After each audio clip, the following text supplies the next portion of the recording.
لله رب العالمين والصلاة والسلام على سيد النبيين أما بعد أعوذ بالله السميع العليم من الشيطان الرجيم بسم الله الرحمن الرحيم يا أيها الذين آمنوا كتب عليكم الصيام كما كتب على الذين من قبلكم لعلكم تتقون آمنت بالله صدق الله العظيم اللهم صل على سيدنا مولانا محمد وعلى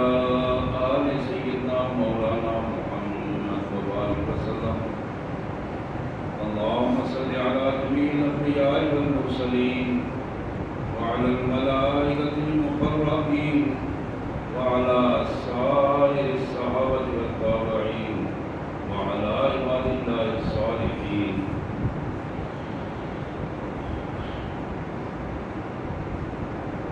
اللہ کریم کے پاک کلام قرآن مجید میں سورہ البقرہ کی یہ آیت مبارکہ بڑی اہم آیت مبارکہ ہے، کئی دفعہ آپ سن چکے ہیں۔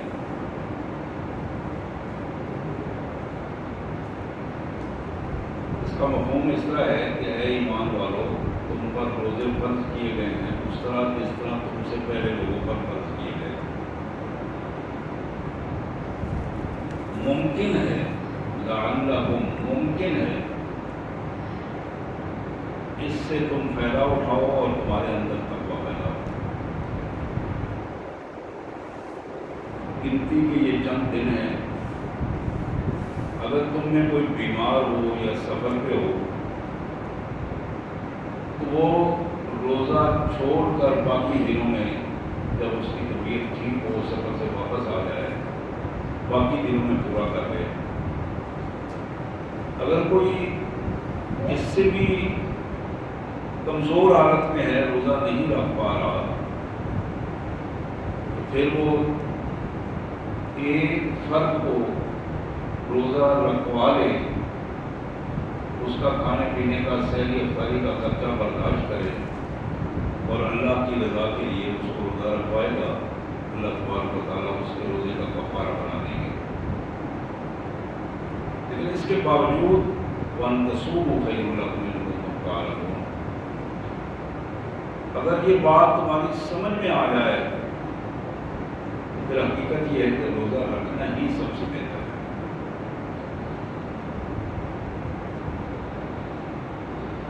رمضان المبارک یہ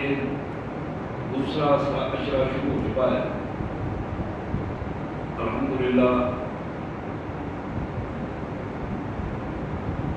بڑی حد تک جن لوگوں نے ان پاک لمحات سے اپنے آپ کو مرصع کیا ہے، اللہ کے قریب قربت نصیب ہوئی انہیں رمضان المبارک میں روزے کے حوالے سے، قیام کے حوالے سے، اللہ کے دیے ہوئے نظم و ضبط کے حوالے سے ان کے اندر جو تبدیلی آئی ہے، عام حالات سے ہٹ کر جو زندگی گزارنے کا ایک رویہ بنا ہے، اس رویے کے حوالے سے انسانی زندگی میں بڑی قدر و قیمت ہے اگر یہ عملی زندگی میں مستقل رویہ بن جائے۔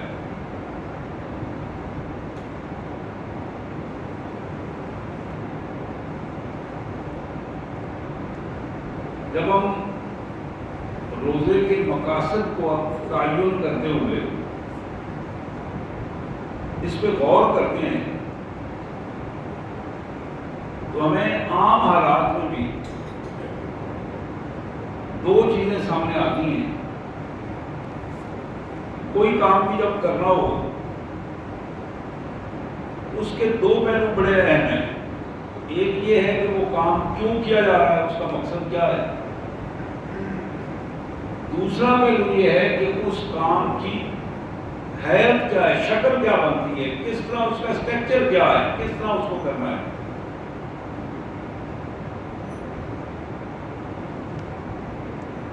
روزے کے حوالے سے بھی ہمیں یہ بنیادی طور پر دیکھنا ہے کہ پہلی چیز ہے کہ اس کا مقصد کیا ہے، کیوں روزہ رکھنا ہے۔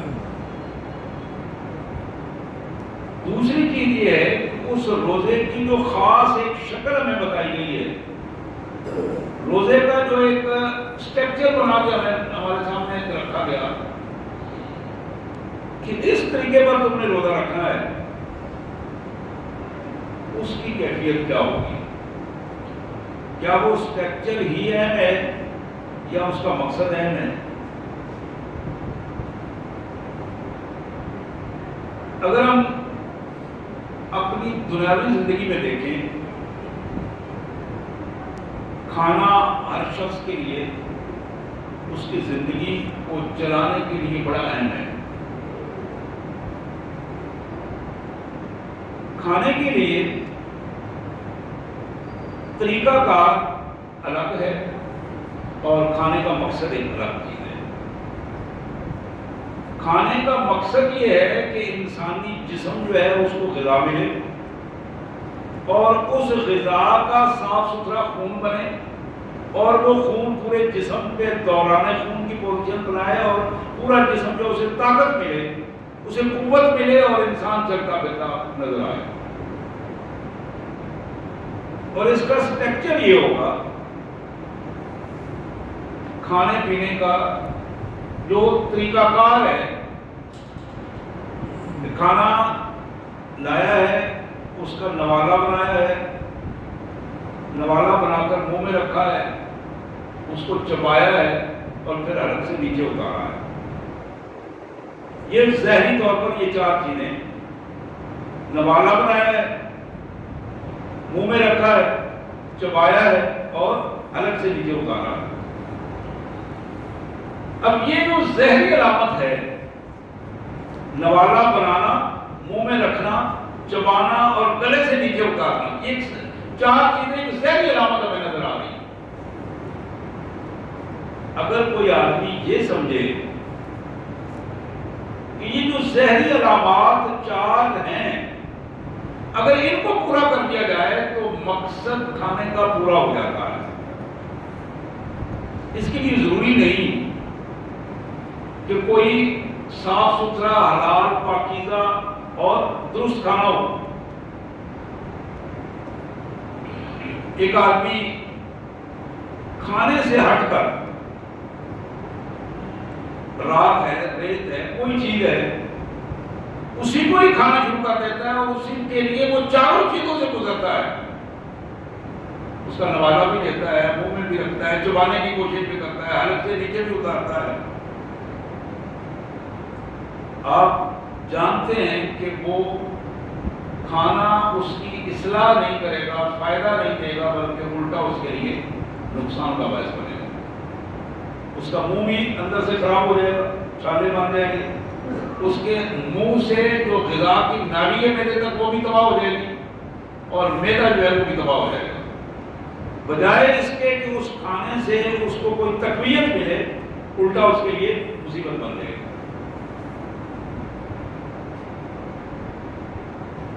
یہ وجہ تھی اس محض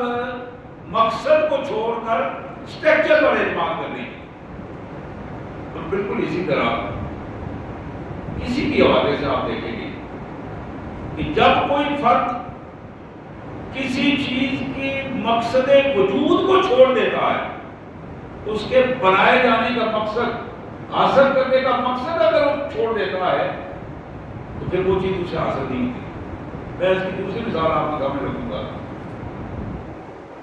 ایک آدمی مسجد میں آتا ہے، طہارت کرتا ہے، وضو بناتا ہے، جماعت کے ساتھ نماز پڑھتا ہے، اس سارے عمل میں اس کی توجہ اللہ سے کے ساتھ نہیں بنتی۔ کام کرتا ہے، وہ طہارت کی، اس نے وضو کیا، امام صاحب کے ساتھ آگے کھڑا ہو گیا، رکھتے پوری پڑی، تکبیر تحریمہ سے لے کر تسلیم تک، سلام تک، پورا عمل اس نے کیا، رکوع سجود سارے عمل کیے، الفاظ بھی پورے پڑھتا رہا، لیکن اس کی حاضری نہیں ہوئی۔ حاضری جس کے سامنے اس نے حاضری دینی تھی وہ قبول نہیں ہوئی. بڑی معروف حدیث ہے، کئی دفعہ آپ نے سنی ہوگی. نبی احمد صلی اللہ علیہ وسلم مسجد نبی میں تشریف فرمائے، صحابہ بھی بیٹھے، ایک شخص آیا، آ کے اس نے نماز پڑھی، دوسری کونے میں نماز پڑھ کے آگے حضور صلی اللہ علیہ وسلم کے پاس بیٹھا. آپ نے فرمایا ارجع، واپس چلے جاؤ، صلی، نماز پڑھو. فإنك لم تصلی، تم نے نماز نہیں پڑھی. 3 جملے ارشاد فرمائے، ارجع، میرے پاس نہ بیٹھو، واپس چلے جاؤ. صلی، نماز پڑھو. فإنك لم تصلی، تم نے نماز نہیں پڑھی. حالانکہ وہ پڑھ کے آیا، نماز پڑھ کے وہ پورا اسٹرکچر اس نے پورا کیا، اس حیرت ترکیبی پوری اس نے اسے گزرا، لیکن آپ نے فرمایا نہیں. اب وہ شخص دوبارہ گیا، سامنے حضور صلی اللہ علیہ وسلم دیکھ رہے تھے، اس نے سامنے نماز پڑھی، پھر واپس آ گئے. اب اسی سٹائل میں نماز پڑھی جس طرح پہلے پڑھی تھی. اس نے کہا ہو سکتا ہے کوئی چیز رہ گئی ہو. اب وہ واپس آیا، آپ نے پھر وہی جملہ ارشاد فرمایا، 3 جملے، ارجع، صلی، فإنک لم تصلی. پھر واپس چلا گیا. تیسری دفعہ پھر آپ نے وہ جملے جب کہے،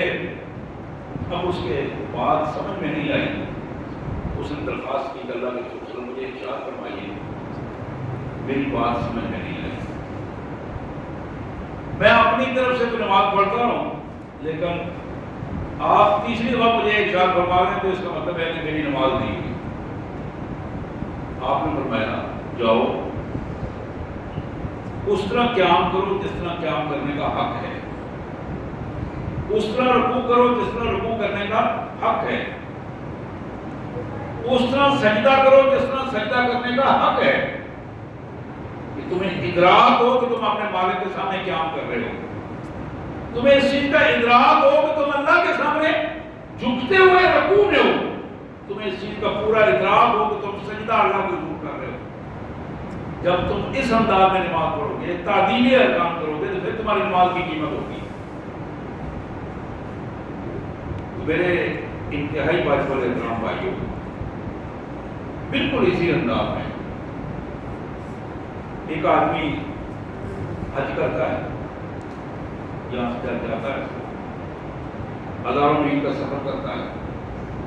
پیسے لگاتا ہے، صلاحیتیں لگاتا ہے، مشکل ترین عبادت سے گزرتا ہے، عمرہ کرتا ہے. اب کعبۃ اللہ میں جا کر وہ شخص اپنے آپ کو اپنے اللہ کے سامنے پیش کر دیتا ہے. نبی رحمت صلی اللہ علیہ وسلم نے فرمایا کہ یہ بندہ جو بہت دور سے آیا، سفر کر کے آیا، سفر کے آثار بھی اس پر موجود ہیں، پیسہ بھی خرچا ہے، صلاحیتیں بھی لگائیں. اس دور میں چونکہ سواریوں میں سفر ہوتا ہے، پیدل سفر ہوتے تھے. آپ نے فرمایا اس کے بال اڑے ہوئے ہیں، کپڑے دھونے والے ہو گئے ہیں، مٹی سے اٹے ہوئے ہیں، تھکا ہوا ہے، اور آگے کعبۃ اللہ میں طواف کرتا ہے، اور اس کیفیت میں اپنے زمزم پی کے اپنے ہاتھ اٹھا کے کہتا ہے یا رب یا رب یا اللہ مجھے معاف کر دے. حضور نے فرمایا فانہ مستجاب. اس کی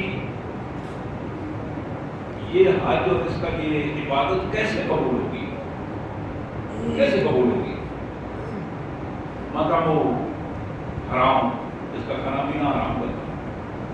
ملبس و حرام، اس نے جو کپڑے پہنے ہوئے تھے وہ بھی حرام مال کے تھے، وہ غذی بالحرام، حرام سے اس کا گوشت بنا ہے، پلا حرام سے، کیف یستجاب. یہ اللہ کے ہاں اس کی عبادت قبول کیسے ہوگی؟ اسی طرح ایک بھائی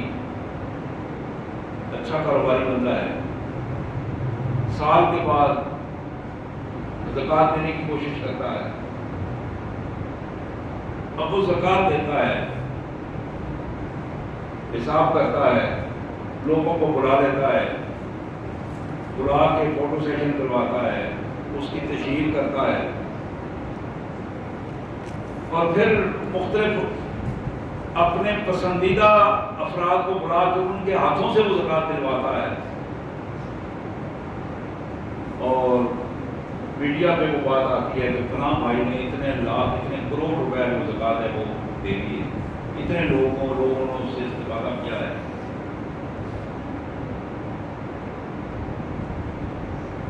اللہ کے رسول صلی اللہ علیہ وسلم نے فرمایا من سن یرائی فقد اشرک، جس نے دوسرے کو دکھانے کے لیے، ریاکاری کے لیے نماز پڑھی، اس نے گویا شرک کیا۔ جس شخص نے پیسہ خرچ کرتے ہوئے اس میں ریاکاری کے عنصر کو بنیاد بنا لیا، اس بندے نے شرک کیا۔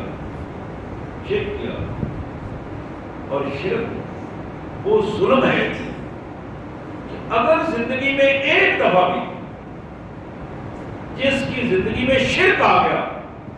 پچھلے سارے اعمال ختم ہو گئے۔ شرک کے آنے کے بعد کوئی عمل اسٹینڈ نہیں کرتا اس کی زندگی میں، یہ بات ذہن میں رہے۔ جو ہی شرک آیا ہے اور وہ بندہ اس شرک کے ساتھ توبہ نہیں کر سکا، اس نے اپنے اللہ سے معاف نہیں کروایا، اور اس کیفیت میں اس کی موت آ گئی، جنت اس پر حرام ہے۔ میں یہ عرض کر رہا تھا، یہ روزہ جس کو اللہ کے رسول صلی اللہ علیہ وسلم نے کمال عبادت قرار دیا ہے، یہ روزہ جسے پہلی امتوں پر بھی فرض کیا گیا، ہم پر بھی فرض کیا گیا، اور یہ بتایا گیا کہ لعلکم تتقون، ہم نے تمہیں اسٹرکچر دے دیا ہے، اس کا مقصد بتا دیا ہے۔ ممکن ہے کہ اس راستے سے، اسٹرکچر سے ہوتے ہوئے تم وہاں پہنچ جاؤ جو تمہاری زندگی کا مقصد ہے، روزے کا مقصد ہے، اور وہ ہے تقویٰ۔ یہ لعلکم کے لفظ استعمال کیے ہیں، یقیناً نہیں کہا کہ تمہیں تقویٰ ملے گا، یعنی ممکن ہے تم اس سے تقوی والی زندگی لے لو، تم مقصد تک پہنچ جاؤ۔ یہ بھی ممکن ہے کہ تم سحری بھی کرو، افطاری بھی کرو، یہ بھی ممکن ہے سارا دن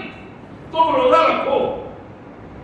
تمہاری بیماری بھی ہو، تکلیف بھی ہو، لیکن تم اس بیماری اور تکلیف کے حوالے سے اپنا روزہ چھوڑنے کے لیے تیار نہ ہو، پانی کا گھونٹ لینے کے لیے تیار نہ ہو، دوائی لینے کے لیے تیار نہ ہو، جان پر پانا یہ لیکن روزہ نہیں چھوڑ رہا، اس لیے اس کے ذہن میں ہے کہ روزہ جو رکھا ہے میں نے اللہ کے لیے اس کو چھوڑنا نہیں، لیکن اس کے ذہن میں یہ بات کس حد تک آ رہی ہے، میں نے روزہ تو سحری اور افطاری کے حوالے سے پورا اس کا اسٹرکچر پورا کیا ہے، لیکن میں نے جو جھوٹ بولا ہے اس نے میرے روزے کو توڑ دیا ہے، یہ بات اس کی سمجھ میں نہیں آ رہی۔ میں نے جو جھوٹ بولا ہے، میں نے جو غیبت کی ہے، اس جھوٹ اور غیبت نے میرے روزے کو توڑ دیا ہے۔ میں پڑھ رہا تھا امام غزالی رحمۃ اللہ علیہ کی ایک حوالے سے، انہوں نے ایک روایت نوٹ کی، جناب جابر بن عبداللہ رضی اللہ عنہ کی یہ روایت، حضور نے فرمایا کہ جھوٹ، غیبت، چغلی، جھوٹی قسم اور شہوت کی نظر،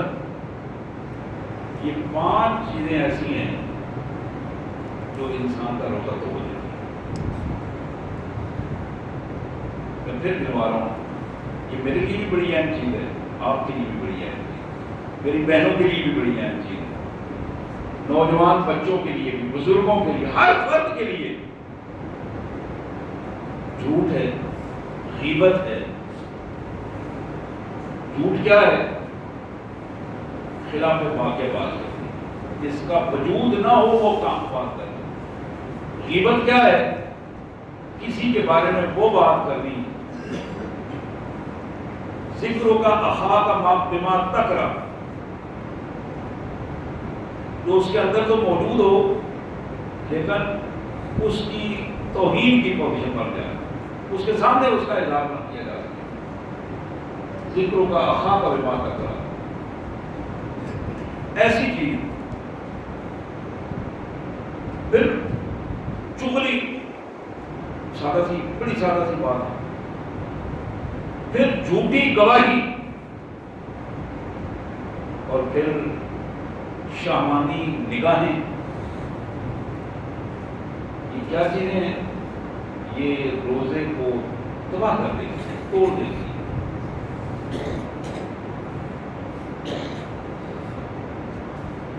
اسی طرح بحث کر رہا تھا، روزے کا اصلی مقصد جو ہمیں بات سمجھ میں آ جائے وہ یہ ہے کہ جہاں ہم سحری کر رہے ہیں، افطاری تک جو اس عمل سے گزرتے ہیں، جس طرح اکیلے ہو کر کوئی ہمیں نہیں دیکھ رہا سوائے اللہ کے، تہہ خانے میں بیٹھے ہیں، اپنے گھر میں بیٹھے ہیں، واش روم میں چلے گئے ہیں، آدمی ایک قطرہ پانی کا اپنے حلق سے نیچے نہیں اتارتا، صرف اس وجہ سے کہ اس کے ذہن میں یہ بات ہے کہ میں نے روزہ رکھا ہوا ہے. ایک نوالہ کھانے کے لیے تیار نہیں ہے، اس کے سامنے کھانے پڑے ہوں، اس کے دوست احباب کھا رہے ہیں لیکن وہ نہیں کھا رہا. میرے بھائیوں، بالکل اس طرح کی بات ہے کہ ہم کتے کے گوشت کو تو حرام سمجھیں، کتے کے گوشت کو تو حرام سمجھیں، لیکن دوسرے کے حق کھانے کو ہم آسانی سے رب کر جائے تو ہماری خود ہو گئی. یہ وہ بنیاد ہے جو اصل میں روزے کے اسٹرکچر کو اس کے مقصد تک لے جاتی ہے. اور ہماری ضرورت یہ ہے کہ ہم اس بات کو سمجھیں کہ ظاہری طور پر جس روزے کو ہم نے رکھا ہے، ظاہری طور پر جو نماز ہم پڑھ رہے ہیں، ظاہری طور پر جو حج ہم کرنے کے لیے جا رہے ہیں، ظاہری طور پر جس سطح پر جو عبادت ہماری ہے، اس عبادت کی کیفیت کو ہم کس انداز میں پورا کر رہے ہیں، اس کا مقصد کیا ہے. اللہ کے رسول صلی اللہ علیہ وسلم سے پوچھا گیا، مل احسان یا رسول اللہ، حضور فرمائیے کہ احسان کیا چیز ہے. حضور نے فرمایا کہ ان تعبد ربک کأنک تراہ فإن لم تکن فإنہ یراک. احسان یہ ہے کہ تم جب اللہ کی عبادت کے لیے کھڑے ہو، وہ نماز ہو، حج ہو، روزہ ہو، زکوٰۃ ہو، جہاد ہو، عبادت کے لیے جب کھڑے ہو، عبادت کے لیے جب اپنے آپ کو تیار کرو، تو پھر تمہارے لیے دو پہلو بڑے اہم ہیں. پہلا پہلو یہ ہے کہ جس کے لیے تم عبادت کر رہے ہو تمہیں پورا یقین ہو کہ تم اپنی نظروں سے اسے دیکھ رہے ہو. جس کے لیے عبادت کر رہے ہو. اور آپ جانتے ہیں کہ عبادت معبود صرف وحدہ لا شریک ہے، کسی اور کے لیے عبادت نہیں ہے. اب ان عبادت کا یہ تصور اگر ذہن میں بیٹھ جائے، میں اپنے اللہ کی عبادت کر رہا ہوں اور اللہ کو دیکھ رہا ہوں، اور آپ نے فیضان تکون، اگر تم اس پوزیشن میں نہ آ سکو پہلو یہ رات، تو کم از کم اتنا تو کم از کم ایمان کا احتیار ہے کہ وہ تمہیں دیکھ رہا ہے. اب یہ بات ہم زبانی طور پر تو کہتے ہیں، زبانی ہم یہ کہتے ہیں کہ وہ دیکھ رہا ہے، لیکن عملی زندگی میں آپ نے اندازہ کیا ہوگا کہ ہم گناہ کرتے ہوئے لوگوں سے چھپتے کرتے ہیں، اللہ کی ہمیں پرواہ نہیں ہوتی. لوگوں سے چھپ رہے ہوتے ہیں، اپنے بچوں سے چھپ رہے ہوتے ہیں، جو ہمیں جانتے ہیں ان سے چھپ رہے ہوتے ہیں. میری بہنیں سن رہی ہوں گی، یہ بالکل اس طرح کی بات ہے کہ خواتین گلی میں جا رہی ہوتی ہیں، کھلے منہ جا رہی ہوتی ہیں، لیکن اگر کوئی اپنے گھر کا فرد سامنے آ جائے تو فوراً پردہ کرنے کی کوشش کرتی ہے. اپنا بھائی، اپنا بیٹا، خامن، کوئی اپنے گھر کا مرد رشتہ دار سامنے آ جائے تو فوراً کوشش کرتی ہیں کہ اپنا پردہ کر دیا جائے. یعنی پردہ تو ان سے تھا جن کے ساتھ پہلے اس گلی میں آپ آ رہے تھے، عمومی پردہ تھا، وہاں اپنے چہرے کو سنبھالنا تھا، چہرے کو کنٹرول کرنا تھا. یہ مقصد نہیں تھا. اور اس کا مطلب بالکل جو ہماری قومی کیفیت ہے وہ بدل گئی ہے، مزاج بدل گیا ہے، بندوں سے چھپنے کی کیفیت ہمارے ذہنوں میں پختہ ہو گئی ہے، اللہ سے چھپنے کی کیفیت، اللہ کے سامنے آپ جواب دینے کی پوزیشن جو ہے وہ ختم ہوتی چلی جا رہی ہے۔ تو یہاں جس چیز کو سب سے زیادہ اہمیت ہمیں دینی ہے، سب سے زیادہ جس چیز کی قیمت ہے، وہ اللہ کے حضور اپنے آپ کو پیش کرنے کی قیمت ہے۔ اور یہی وجہ ہے، میں نے پچھلی بار جو حدیث آپ کے سامنے رکھی تھی، اللہ کے رسول صلی اللہ علیہ وسلم نے فرمایا کہ اللہ فرماتے ہیں الصوم لی وانا اجزی بہا بہی، روزہ میرے لیے ہے، اس کی جزا میں ہوں۔ اور پھر اس کی وضاحت کی اللہ کے رسول صلی اللہ علیہ وسلم نے فرمائی کہ روزے اور بندے، اللہ اور بندے کے درمیان روزہ ایک ایسا راز ہے جو صرف اللہ جانتا ہے کہ اس بندے نے روزہ رکھا ہوگا۔ یہ ایک راز ہے، اس راز کی جتنی بندہ حفاظت کرے گا اتنی اللہ کے ہاں اس کی قیمت بڑھتی چلی جائے گی، اور اس راز کو جتنا بندہ دھوکہ دہی کے ساتھ فاش کرے گا، خراب کرے گا، اتنا ہی اس بندے کی قیمت اللہ کے ہاں ختم ہوتی چلی جائے گی، اتنا ہی وہ اپنی عبادت کو ضائع کرنے والا بن جائے گا۔ حضرات، اسی کیفیت میں اگر ہم اس پوزیشن کو بنا لیتے ہیں، اپنے ضرورت اور مقصد کی کیفیت سمجھ آتے ہیں، اور اپنی عبادات کے ظاہری اسٹرکچر کو ہم تقویٰ کے مطابق بنا دیتے ہیں، اس کے مقاصد کو حاصل کرنے کے لیے بنا دیتے ہیں، تو پھر اس کا نتیجہ یہ نکلے گا کہ ہماری عمومی کیفیت بدل جائے گی۔ آپ نے کبھی اس پہ غور کیا ہوگا، دن بھر روزہ رکھ کے افطاری کے بعد ہم تھوڑا اپنے آپ کو آزاد محسوس کرتے ہیں، دن بھر روزہ رکھ کے افطاری کے بعد تھوڑا سا آزاد محسوس کرتے ہیں، اور اس آزادی کی پوزیشن ہمیں آخری عشرے میں زیادہ محسوس ہوتی ہے۔ آخری عشرہ جب آتا ہے تو پھر فکر یہ ہوتی ہے کہ عید کا کچھ سامان اکٹھا کیا جائے۔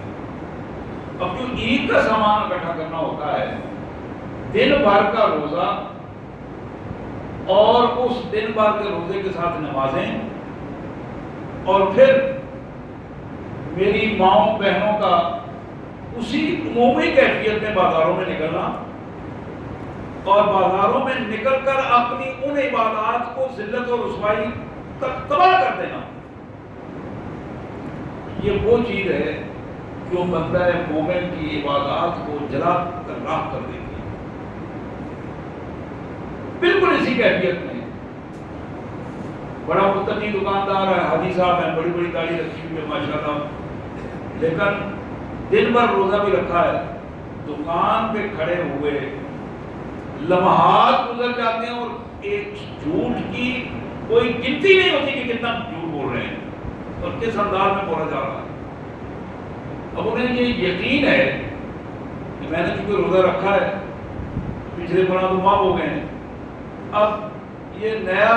یہ میری ضرورت ہے، اور اس میں بھی ایک بڑا مشرکانہ رویہ ہے۔ ایک نفس انسانی نے ذہن میں یہ بات بٹھا دی ہے کہ تم جھوٹ نہیں بولو گے تمہارا سامان نہیں ملے گا، قسم نہیں اٹھاؤ گے سامان نہیں ملے گا، یعنی تمہاری روزی جو ہے وہ جھوٹ اور ان بے ایمانی کی کیفیات میں شامل ہے۔ یہ مشرکانہ رویہ ہے۔ روزی کا ذمہ تو اللہ نے دیا تھا، اللہ نے بار بار اس بات کی شہادت دی ہے کہ رزق میرے ذمہ ہے، رزق میرے پاس ہے۔ اگر ہمیں اس کا یقین ہے کہ اللہ نے سچ فرمایا ہے، اگر یہ یقین ہے کہ ہمارا رازق اللہ ہے، اگر یہ یقین ہے کہ ہم جتنی کوشش کر رہے ہیں وہ صرف اللہ کے حکم سے کر رہے ہیں، رزق ہمارا اللہ کے پاس ہے، حضرات اس کا رویہ پھر تبدیل ہو جاتا ہے۔ یہاں آ کے ہمیں ہمارے لیے بڑی آزمائش کر کے اسباب پیدا ہو گئے ہیں کہ ہمارے معاشرے میں ہمارے لیے، میرے لیے، آپ کے لیے، کہ ہم سوچنے پر مجبور ہو گئے ہیں کہ کیا ہم واقعی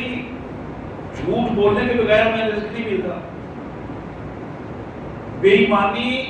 یا دو نمبری کرنے کے بغیر ہمیں رزق نہیں ملتا؟ یہ ایک ایک چیز پہ جب ہم غور کرنا شروع کر دیں گے تو پھر ہمیں اس بات کا احساس ہوگا کہ ہمارے پاس ہی دنیا میں کچھ نمونے اللہ نے ایسے بھی رکھے ہوئے ہیں، ساری زندگی جھوٹ نہیں بولا لیکن رزق کھا رہے ہیں، بے ایمانی نہیں کی، اللہ نے ہم سے زیادہ چیزوں سے رزق دیا ان کو۔ تو یہ پہلو بھی ہمارے سامنے ہے، اور وہ نشانیاں سامنے معاشرے میں ہی ہوتی ہیں، یہ نہیں ہے معاشرے سے باہر ہیں، اسی معاشرے میں رہنے والے لوگ ہر طبقے میں اللہ تعالیٰ نے ایسے نمونے رکھے ہیں، وہ نمونے دیکھ کر ہمیں اس کا ادراک ہوتا ہے کہ یار یہ رزق کھا رہا ہے تو ہمیں کیا، ہمیں بھی تو ملنا چاہیے۔ اللہ یبسط الرزق لمن یشاء ویقدر، یہ اللہ کی مرضی ہے، اس خالق کی پالیسی ہے، اس کا پلان ہے، جس کا چاہتا ہے رزق کم کر دیتا ہے، جس کا چاہتا ہے زیادہ کر دیتا ہے۔ تو میں یہ عرض کر رہا تھا، روزانہ روزہ رکھ کے،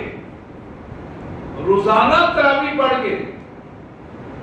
دو چار جھوٹ بول کے، دو چار معاملات میں بدبیانی کر کے، دو چار حوالوں سے اخلاقی بدتمیزی کر کے، نگاہوں کی بے احتیاطی کر کے، زبان کی بے احتیاطی کر کے، بندہ اگر اپنے روزے کو، روزانہ کی ہوئی محنت کو ختم کر دے،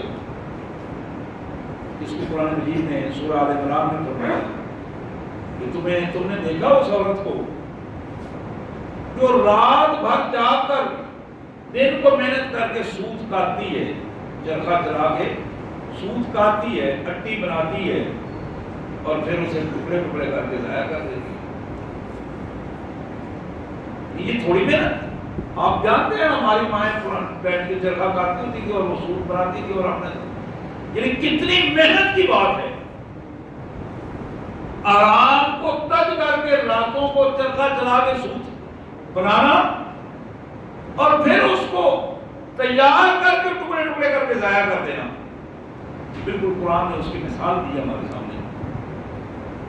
کہیں ایسا تو نہیں ہے کہ تم وہ کام کر رہے ہو، سحری کے وقت بڑی مشکل سے تم اٹھے ہو، تیاری کی ہے، بے وقت کھانا کھایا ہے، بے وقت میں اس لیے کر رہا ہوں کہ آپ روٹین نہیں ہے، اور اسی طرح اگلے 10 14 12 13 14 گھنٹے انتظار کیا ہے،